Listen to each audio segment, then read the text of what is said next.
Hi guys, this is Connie. Back for some more Connie Reads The Dogs of Winter. This is Chapter 9, The Puppy. And so days and nights and days passed. Tanya and I wandered the busy streets and plazas, playing the different pretend games she made up to get money and food. She knew many pretend games. Some of the games left me feeling ashamed. And every evening we all huddled together in the train station. They would argue and swap cigarettes, tubes of glue, bottles of drink that smelled like the bad man. Most of the time, Rudy was there, but sometimes he was not. But always the money went to Rudy. If he suspected you kept money from him, he beat you bloody. On one particular day, Tanya was too sick to go out above ground. "You go with Pasha today," Rudy said to me. He cuffed Pasha hard on the side of the head.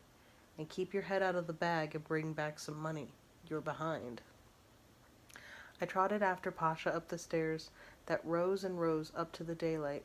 "What pretend games do you know?" I asked him. "I'm tired of Tanya's pretend games." Pasha shrugged, squinting in the sun. "I don't know pretend games," he said. "Only girls and babies play pretend." "I'm not a baby," I said. "I'm old enough to go to kindergarten." Yeah, Pasha said. His dark eyes scanned the streets. "I'm almost 10, and I know more about things than any of those kids in school." He dashed across the street. Against a tall iron gate sat a child with a puppy in her lap. "Where are the puppies today?" he asked. "In that burned-out dance club," she said. Pasha grabbed the collar of my sweater. "Come on, let's go get a puppy." My heart leapt to the sky. A puppy? I had always wanted a puppy, had begged and begged my mother for one. "I will be the best boy in the world," I had promised her, "if I can have a puppy." And always she would say, "We can barely feed ourselves, little bear. How could we feed a growing puppy?" Now I skipped behind Pasha, singing, a puppy, I want a puppy." Pasha stopped in front of a tumble-down building that smelled like smoke. "Shut up," he said. He cocked his head to one side. "Listen," he whispered. We heard soft mewling sounds coming from one corner of the rubble. "This way," Pasha said. I stumbled behind Pasha over broken bottles, charred boards, legless tables, and piles of bricks until we found an overturned crate. Inside were 2 puppies. "Oh!" I gasped, falling to my knees, not caring about the broken glass. I could not believe my good fortune. Finally, I would have a puppy. Pasha grabbed a brown and white puppy by the scruff of the neck. The puppy yelped. "Grab the other and let's go," he said. I picked up the other puppy, brown and white like its brother, very gently, and held it in my arms. The puppy whimpered and trembled. "I won't hurt you, little one," I said into its ear. "I'll take good care of you forever and ever." "Come on, Mishka," Pasha called from the street.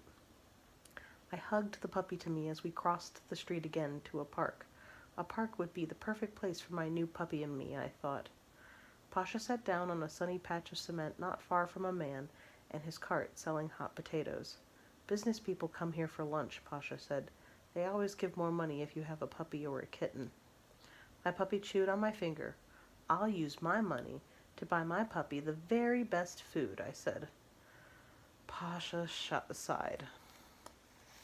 "And I'll buy her a beautiful collar and a soft bed and a leash so that she'll never leave me." I kissed my new puppy on the top of the head. "What should we name our puppies?" I asked Pasha. A woman dropped 2 coins at my feet. Another woman dropped a coin in Pasha's outstretched hand. "Name them?" Pasha snorted. "We don't name them. We use them to get money. That's all." I clutched my puppy to my chest. "But she's my puppy."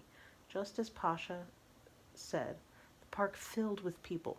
Legs walked past, hands dropped coins, and even bills on the ground in front of us. The puppy wiggled in my lap. "I don't care about the money," I said, sweeping my coins into Pasha's pile. "I'm going to keep her. I'll take her back to the station and everyone will love her." "You better not," Pasha said. "Rudy will kill it." "Don't think he won't." I jumped to my feet and clutched the puppy to my chest. I'll keep her then, I shouted. I won't go back. Pasha eyed me for a long moment. You'll never survive out here on your own, Mishka. There are people who do terrible things to kids like us. The puppy wriggled out of my arms and slid to my feet. I watched as she snapped up a chunk of dirty potato. Rudy is a bad person, I said, not looking at Pasha. He beats his friends, and he takes our money. But he protects us, Mishka. We're safer with Rudy than out here on our own. We all know that. That's why we put up with his beatings. In a voice that was almost kind, Pasha patted the ground next to him. Come and join the sun and the puppy. I looked away, fighting tears. Pasha sighed and handed me some coins. Here, go buy yourself and the puppy a potato, he said. I scrubbed the tears trickling down my face. I held out my hand. A passerby dropped 3 glittering coins into my palm. And that's the end of chapter 9. Be careful with that and enjoy, please and thank you, and I will see you for the next chapter.